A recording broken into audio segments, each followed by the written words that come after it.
මේ දිනවල සමාජ මාධ්‍ය ඔස්සේ වඩාත් කතා බහට ලක්වන චරිතයක් වන්නේ හිරිපොද වැසටෙල් නාට්‍ය රංගපෑමෙන් ඉවත් වූ මියෝනාද සිල්වා ගැනයි.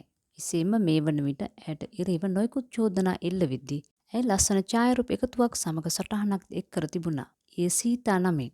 ඒ සමගම පළව තිබූ සටහනක් මේ. සීතා කිසිදා සාමාන්‍ය කෙනෙක් නොවුවා. ඇය දිව්‍යමය වූවා. රාවණා ඇයව රැගෙන ගියේ ඇය දුර්වල නිසා නොව.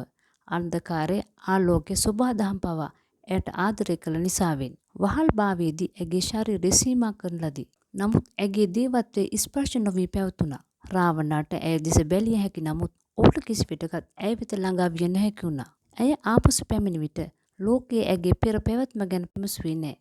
එහෙත් ඇයගේ පාරිශුද්ධභාවය ගැන ප්‍රශ්න කළා. සීතා තර්ක කළේ නැහැ. ඇය හැඬුවේ නැහැ. අවමන් හමුවේ සැලුනේ නැහැ. ඇය විශ්වාස කරන ලෙස ඇයද සිටියේද නැහැ. එහෙත් සීතා තමන්ව විශ්වාස කළා. ඇය ගින්න තෝරාගත්තා. තමන්ගේ සත්‍යතාවයේ නිවැරදි බව සනාථ කිරීමට දෙවියන් ඉදිරියේ ගින්න සාක්ෂි කොට අග්නි ජාලාවට පැන්නා.